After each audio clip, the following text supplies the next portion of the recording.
था कि 156 क्योंकि जो पूर्व में आप जब अध्यक्ष रहे थे। मैं जब 98 में सीएम बना था ना, तब 156 आई थी।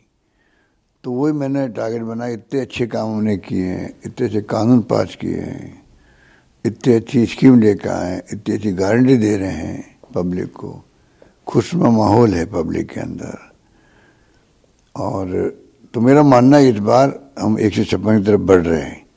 अब कब तक बढ़ते बढ़ते कहाँ रुक जाएंगे मैं नहीं कह सकता, पर हमारा टारगेट 156 ही है। गहलोत साहब, आपने कहा सियासी रुख जो है वो कांग्रेस की तरफ है, लेकिन राजस्थान में सियासत की परंपरा रही है। अभी तक पुराना इतिहास देखे, हर 5 साल में सरकार बदलती है। ये जो देखिए परंपरा है इस बार टूटेगी वो। केरला में टूट सकती है 76 साल की परंपरा। वहाँ 76 साल की परंपरा थी वहाँ। एक बार कांग्रेस गठबंधन, एक बार कम्युनिस्ट पार्टी गठबंधन। इस बार पब्लिक ने कहा क्योंकि कोरोना में अच्छा काम किया इसलिए हम सरकार रिपीट करेंगे। रिपीट हो गई। कोरोना में काम करने से अच्छी रिपीट हो सकती है। तो राजस्थान में कोरोना मैनेजमेंट तो और शानदार होगा। भीलवाड़ा मॉडल WHO तक चला गया, तारीफ हुई पूरी दुनिया के अंदर हमारी। शानदार मैनेजमेंट किया, कोई भूखा नहीं सोए। धर्मगुरुओं ने, एक्टिविस्ट ने, NGO ने, पॉलिटिकल कार्यकर्ताओं ने काम किया, सबको मैंने साथ लिया। ऑक्सीजन किसी को मरने नहीं दिया, शानदार मैनेजमेंट किया। उसके अलावा जो हमने कानून पास किए, स्कीम लेके आए, गारंटी दे रहे हैं, तो यहाँ तो निश्चित है फिर सरकार रिपीट होगी। सरकार रिपीट होगी। क्योंकि हमारे यहाँ के लोग, केरला के लोगों से कोई कम समझदार नहीं है। रिपीट होने का दावा आप कर रहे हैं, कांग्रेस के तमाम नेता कर रहे हैं, लेकिन इस बार चुनाव के दौरान गारंटी शब्द का काफ़ी इस्तेमाल हुआ। गहलोत साहब ने गारंटियाँ शुरू की और अब जो सामने वाली पार्टी है वहाँ पर भी गारंटी कार्ड शुरू हुई। लोग मोदी की गारंटी की बात कर रहे हैं, आप अपनी जो गारंटी आपने जनता को दी है पहले 3 और अब 7, उसकी गारंटी चल रही है। किसकी गारंटी ज़्यादा मजबूत देखिए है? स्टेट गवर्नमेंट चुनाव विधानसभा के हैं, तो विधानसभा की परफॉर्मेंस जो हुई है 5 साल तक, उसके बारे में चर्चा ही लोग नहीं कर रहे हैं। उनकी हमारी स्कीमें, हमारी गारंटी हैं, हमारे कानून पास किए गए, उसकी आलोचना करे, कमियां बताए, धरातल पर आई नहीं आई हमारी योजनाएं, उस पर बहस करे हमसे चुनाव लड़ते वक्त में। ये तो कर नहीं रहे हैं। खाली गारंटी गारंटी करके वो लोगों को भड़का रहे हैं और कुछ नहीं कर रहे हैं। यहाँ मोदी की गारंटी क्या काम आएगी? यहाँ कौन सी गारंटी वो दे रहे हैं? कौन सी स्कीम लागू कर रहे हैं? वो तो केंद्र सरकार की स्कीम होगी उनके पास। तो इसलिए इस बार गारंटी काम आएगी। राजस्थान विधानसभा चुनाव में जो हम लोग दे रहे हैं वो काम आएगी। गहलोत साहब, गारंटियों के बाद यदि बात की जाए स्कीम्स की, राजस्थान में अशोक गहलोत सरकार की जो स्कीम्स है, योजनाएं हैं, उनकी चर्चा देश भर में है। ऐसी कौन सी प्रमुख योजना है जो इस बार राजस्थान के इन चुनावों में कांग्रेस के लिए गेम चेंजर साबित हो? भाई हमारी कई योजनाएं, कई कानून जो देश भर में आज चर्चा में हैं, इसका हमें गर्व होना चाहिए। गिग वर्कर्स का हमने कानून बनाया। मैंने पहले भी कहा कि इतने आर्टिकल आ रहे हैं कि ऐसा कानून हिंदुस्तान में हर राज्य में बनना चाहिए और दुनिया के मुल्कों में बनना चाहिए। जितने आज 15-20 साल से जो नया एक एरिया डेवलप हुआ है, उबर का, ओला का, जोमेटो का, और भी कई ऐसा प्लेटफॉर्म है जहाँ पर लोग सर्विस दे रहे हैं अपनी, उनकी सिक्योरिटी नहीं है। उन सिक्योरिटी को दिया हमने गिग वर्कर्स एक्ट बना करके। ये नया शब्द है अभी, पर ये बहुत बड़ा कानून पास हमने किया है, जो राहुल गांधी जी की यात्रा में लोगों ने हमें सुझाव दिया था। तो आप सोच सकते हो कि उसको लेके आज चर्चा पूरे देश में हो रही है। OPA लागू हमने किया, पूरा देश में हर राज्य में आंदोलन हो रहे हैं कि भाई आप लागू करो, लागू क्यों नहीं कर रहे हो? ये मानवीय दृष्टिकोण से दिया हम लोगों ने। हमने बीमा पहले 10 लाख से 5 लाख का बीमा, तो इनका खाली 20% आबादी के लिए है। ये सोशियो इकोनॉमिक सर्वे जो हुआ था यूपीए गवर्नमेंट ने, उन तक में है आयुष्मान भारत। लोग समझ नहीं पाते हैं, इसलिए ये भ्रम पैदा करते हैं। राज्यों में 20-25% की आबादी को दे रहे हैं, हम पूरी पब्लिक को दे रहे हैं, पूरी आबादी को दे रहे हैं, आम जनता को दे रहे हैं। गरीब अमीर कोई हो, एकमात्र राजस्थान राज्य देश के अंदर है जहाँ पर बीमा पूरी पब्लिक के लिए है। और 10 से 25 किया, मैंने 50 लाख का इलाज प्रति परिवार कराने का हमने गारंटी दी है, मैनिफेस्टो में लिखा है। गेहलोत साहब, चूंकि राजस्थान की बात की जाए तो राजस्थान में आपकी योजनाओं चर्चाओं में रहती है, लेकिन इन दिनों जो चुनाव चल रहे हैं, चुनाव के दौरान बयान भी काफ़ी चर्चाओं में है। हाल ही में प्रधानमंत्री के लगातार दौरे बन रहे हैं। एक बयान उनका आया कि जो राजस्थान में कांग्रेस के जादूगर है और जो केंद्र में दिल्ली में बैठे जो बाजीगर है वो लूटने में माहिर है, झूठ बोलने में माहिर है। अब जो कांग्रेस के जादूगर है उनकी कुर्सी कुछ ही दिनों की है। किस तरह लेंगे इस प्रकार के बयान? अब प्रधानमंत्री का बहुत बड़ा पद होता है और उस पद की गरिमा के अनुरूप उनका ये वक्तव्य नहीं है, जो उनकी सोच नहीं है। क्या क्या वो बोलते हैं उनको खुद को एहसास ही नहीं हो रहा होगा। बटन दबाओ जैसे फांसी लगा रहे हो, यही भाषा काम ले रहे हैं योगी जी महाराज। तो ये कौन सी भाषा हुई है? मतलब आप हिंसक भाषा काम ले रहे हो, वॉयलेंस की भाषा काम ले रहे हो, भड़काने वाले भाषा काम ले रहे हो, जो नहीं होना चाहिए। आप प्यार मोहब्बत से बात करो। जो बात कहनी भी है, आपको कटाक्ष भी करना है, आरोप भी लगाने हैं, तो भाषा में कई शब्द हैं, उनको काम लीजिएगा। आप भड़का क्यों रहे हो लोगों को? शालीनता से बात करो। अब चुनाव कोई लोकसभा का तो है नहीं चुनाव, ये राज्यसभा चुनाव है। मैं कहना चाहूँगा प्रधानमंत्री जी से, ये चुनाव राज्यसभा का है। ये यहाँ हमने जो कानून पास किए, स्कीम बनाई, गारंटी दी, उस पर मेरा चैलेंज है, कोई भी हमसे बात करे, चर्चा ही नहीं करेंगे उसकी। तो ये कहने को इनके बारे कुछ है ही नहीं। चर्चा क्यों नहीं कर रहे? क्या कारण लगता है आपको? कुछ नहीं कहने को इनके बारे। इतनी शानदार परफॉर्मेंस हुई हमारी, पूरे देश में राजस्थान चर्चा में आ गया भाई। ये तो राजस्थान वासियों के लिए गर्व की बात होनी चाहिए कि हमारी स्कीमें जो है उसके कारण से पूरे देश के कर्मचारी, पूरे देश के आम जन वो देखते हैं राजस्थान में एक के बाद एक देश की माँ कैसे रही है। ये तो टाइम नहीं है कि मैं आपको एक्सप्लेन करूं। कोई 200 के लगभग स्कीमें हमारी, 182 स्कीमें हैं। गेहलोत साहब, इन चुनावों में केंद्रीय जांच एजेंसियों की भी खूब कार्रवाई राजस्थान में देखी गई। उसमें आपके जो नेता है उनके वहाँ पे भी देखी गई, कुछ कर्मचारियों के वहाँ भी देखी गई। आपने सीधे तौर पर आरोप भी लगाए भी, हाल ही में जो 752 करोड़ की संपत्तियां जो है वो जब्त की गई है सोनिया गांधी और राहुल गांधी नेशनल हेराल्ड मामले में ईडी ने।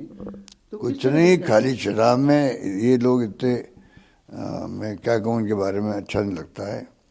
पर इनको भ्रम है कि इस प्रकार ईडी का, इनकम टैक्स, सीबीआई का दुरुपयोग करके ये मैसेज दे देंगे पब्लिक को जिसकी जिक्र आप कर रहे हो। मुझे लगता नहीं है, क्योंकि मैं बताऊं आपको कि ये एजेंसी इतनी इम्पोर्टेंट एजेंसी हैं। इनका असली काम है आर्थिक अपराधियों के लिए, इनका असली काम है इकोनॉमिक ऑफेंडर जो है, जो लंदन जाके बैठ के विजय माल्या या नीरव मोदी या मेहुल चोकसी, ऐसे कितने लोग होंगे देश के अंदर, और नए विजय माल्या कितने नए होंगे, कितने मेहुल चोकसी होंगे, कितने नीरव मोदी होंगे। उसकी तरफ ध्यान नहीं जा रहा है इनका। जाना चाहिए उस तरफ जिससे कि देश की इकोनॉमी मजबूत रहे, इकोनॉमिक ऑफेंसेस नहीं हो, उसको रोके। इतनी इम्पोर्टेंट एजेंसी ये है। पिछले 9 साल से जो है उनका काम वो तो ठप हो गया। सरकारें गिराओ, सरकार बनाओ, उसके लिए डराना धमकाना एमएलएज को हैं, पाला बदलने के लिए उसके काम ले रहे हैं। सरकारें गिरा रहे हैं, मध्य प्रदेश की, महाराष्ट्र की, कर्नाटक की गिरा दी, हॉर्स ट्रेडिंग से गिराई, ईडी के दबाव से गिराई, इनकम टैक्स के रेट से गिराई। तो ये कहाँ की समझदारी है? इसको लोग पसंद नहीं कर रहे हैं। गेहलोत साहब, 5 साल का आपका कार्यकाल रहा, कई स्कीमें आप लेकर आए, लेकिन इन 5 सालों में काफ़ी चुनौतियां भी आपके सामने रही, चाहे वो कोरोना की चुनौतियां हो या फिर सियासी संकट की चुनौतियां हो। उन तमाम चुनौतियों के बीच में भी आपका ये दावा है वो प्रदेश में जो लग रहा है कि एंटी इनकम्बेंसी नहीं है, लेकिन लोकल स्तर पर, क्योंकि इस बार जो टिकट दिए गए हैं काफ़ी संख्या में जो विधायक थे उनको रिपीट किया गया है मौजूदा को, और वो सहयोगी विधायक जिन्होंने आपकी सरकार बचाने में मदद की थी उनको भी मौका दिया गया है। तो कहीं ना कहीं जो स्थानीय जो नाराजगी है कांग्रेस के जो जुड़े हुए कार्यकर्ता है, उसको उस चुनौती से कैसे निपटेंगे? क्या वो सब कुछ ठीक हो जाएगा? देखिए, मैं इस बात को स्वीकार करता हूँ, कि कई बार ऐसा माहौल इन्होंने बना दिया, आरएसएस ने भी करप्शन का बना दिया, एमएलए के खिलाफ में काफ़ी कुछ इन्होंने कोशिश की, कुछ शिकायत होगी भी, आज भी होगी, पर हमारे यहाँ जो फैसले हुए हैं वो सर्वे के आधार पे भी हुए।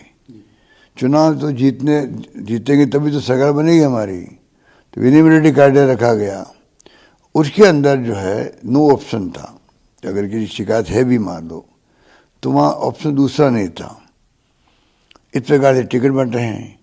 पर इतना मैं कह सकता हूँ भाई, अगर ये करप्ट ही होते तो जो मेरे पास होटलों में साथ रहे थे 40 दिन तक, 10 करोड़ की पहली किस्त थी मिलने की, एक व्यक्ति बाहर क्यों नहीं गया? 4 लोग बाहर चले जाते, सरकार गिर जाते हमारी, क्यों नहीं गए? तो कैसे माने कि ये सब करप्ट हैं? ये बात भी है। कमी हर एक में होती, पर मैंने कह रखा है कमियों को एक तरफ रखो। अगर आप चाहते हो सरकार वापस पुनः रिपीट हो, हमने अच्छा काम किया है, मैंने कोई कसर नहीं छोड़ी है काम करने में, तो और डिमांड आ रही मेरी हर कोई 150 के लगभग डिमांड आ गई होगी, तो मैं तो जा नहीं सकता सब जगह। तो मैंने कल भी कहा है कि भाई आप समझ लो कि मैं इलेक्शन लड़ रहा हूँ आपके वहाँ से, आप मुझे वोट दो। अब राहुल गांधी को, खड़गे साहब को, प्रियंका गांधी का जो अपील है उसको आप लोग उस पर ध्यान दो और सरकार बनाओ वापस। सरकार बनाने के बाद में कह सकता हूँ कि जो खड़गे साहब राहुल गांधी जी कहते हैं वादा करो मत, करो तो निभाओ, उस पर हम खड़े उतरेंगे, तब मैं वादा करता हूँ। सीएम साहब, आप हो, आपके अलावा जितने भी कांग्रेस के बड़े लीडर्स हैं, उनके एक बयान कॉमन रूप से निकल कर आ रहा है बीजेपी के खिलाफ कि इस बार बीजेपी ने कोई चेहरा घोषित नहीं करा, बिना चेहरे के चुनाव लड़ रहे या मोदी जी के चेहरे पे चुनाव लड़ रहे हैं। और राजस्थान में आपकी डिमांड ज़्यादा है, आपको अलग अलग विधानसभा क्षेत्रों में चुनाव प्रचार के लिए बुला रहे हैं, तो कि इस बार का सीधा चुनाव ये मान के चले कि मोदी जी वर्सेस गहलोत जी है, गहलोत जी के बीच में है, क्योंकि राजस्थान में तो ये नज़ारा दिख रहा है। देखिए, ये चुनाव विधानसभा का, मैं फिर कहना चाहूँगा, ये चुनाव विधानसभा का है। विधानसभा का पूरा चुनाव, विधानसभा की परफॉर्मेंस, सरकारी परफॉर्मेंस, कानून बनाने की, स्कीमें देने की, युवाओं को, छात्रों को, महिलाओं को, किसानों के लिए अलग बजट पेश कर दिया हम लोगों ने, कोई कमी रखी नहीं। लोग कहते हैं कि जन्म से लेकर मरने तक के जो स्कीम होती है वो सब इस सरकार ने दे दी है, क्या क्या लोग नहीं कहते हैं। तो मैं मानता हूँ चुनाव वहीं तक सीमित रहे, ये कोई तुलना करने की बात नहीं। चुनाव कोई लोकसभा थोड़ी हो रहा है, तो चुनाव विधानसभा चुनाव में, लोकसभा चुनाव में चर्चा हो क्या सकती है, अलग अलग चुनाव दोनों, ये बात है। एक और मेरा सवाल था सर, क्योंकि लंबा अरसा रहा गारंटियों की बात की, लास्ट 2 सवाल रहेंगे मेरे। गारंटियों की आपने बात कही, राहत देने की बात करी, महंगाई से, पेट्रोल डीजल की कीमतों का मुद्दा उठा रहे हैं, क्योंकि सबसे ज़्यादा वेट यहाँ पर लगता है, उसको किस तरह आप देखेंगे? ये मैं बताऊँ आपको, स्पष्ट कर दूँ, हमसे ज़्यादा मध्य प्रदेश में पेट्रोल डीजल के दाम है, हमसे ज़्यादा है, उसका कंपेरिजन नहीं करेंगे। वहाँ बीजेपी की शासन है मध्य प्रदेश के अंदर, वो कम क्यों नहीं कर पा रहे हैं? क्योंकि हमारा प्रोफाइल दोनों का एक है राज्य का। ये कंपेयर करते हैं हरियाणा पंजाब से, वहाँ की आर्थिक स्थिति अलग है, वहाँ की अप्रोच अलग तरह से है। अब भाई पिछले 20-25 साल से यहाँ पर क्या राज कांग्रेस का राज या बीजेपी का राज रहा? बीजेपी शासन में कम क्यों नहीं कर दिया? कर सकते तो, अब वो हल्ला कर रहे हैं, तो शासन बीजेपी के थे तब कम क्यों नहीं किए? क्योंकि हमने पूरी जांच पड़ताल करवाई, सर्वे करवाए, स्टेट के इंटरेस्ट में ये जो आज है। और इनको पूछो आप लूट आप रहे हो देश के अंदर। मैंने परसों भी कहा था, जो बेसिक एक्साइज ड्यूटी होती है उसका बंटवारा राज्यों में होता है, उसको बहुत कम कर दिया है। और additional excise duty, special excise duty और एक नया सेस लगा दिया भारत सरकार ने। वो पैसा इकट्ठा कर रहे हैं बम्पर, पूरा पैसा जाता है केंद्र के खजाने के अंदर। तब भी हमने क्या किया, संवेदनशीलता दिखाते हुए सरकार बनने के बाद में, भारत सरकार ने तो एक बार कम किए थे, 2 साल बाद कम किए हमने। 2 साल पहले मैंने 2.5% कम किया, उसके बाद फिर कम किया, यूं करके 7,500 करोड़ रुपये प्रति साल का रेवेन्यू हमने कम किया है, हमने भी कम किया है। इसलिए ये जो खाली एक एग्जाम्पल दे देते हैं बॉर्डर एरिया को लेके कि बॉर्डर एरिया में बहुत रेट का फ़र्क है फ़र्क, पर तो हमारी मजबूरी है, वो भी मेरी मजबूरी है, ये बात है। लास्ट सवाल है मेरा सर, अशोक गहलोत जी 3 बार प्रदेश के मुखिया रहे, पीसीसी के अध्यक्ष भी रहे, केंद्रीय मंत्री भी रहे, संगठन में महासचिव भी रहे, लंबा राजनीतिक आपका अनुभव रहा। चूंकि 25 तारीख को मतदान है, 3 तारीख को जनता का जो पिटारा है मतपेटी खुलेगी, उसके बाद आम जनता चाहती है, आम लोगों में सियासत में चर्चा है कि अब गहलोत साहब की क्या बड़ी भूमिका रहेगी 3 तारीख के बाद। मेरी भूमिका हमेशा वही रही जो मेरे हाईकमान ने कहा है। मैं अपनी भूमिका खुद तय नहीं करता हूँ, जो भूमिका हाईकमान देगी मुझे मैं उसी तक सीमित रहूँगा। Thank you very much sir.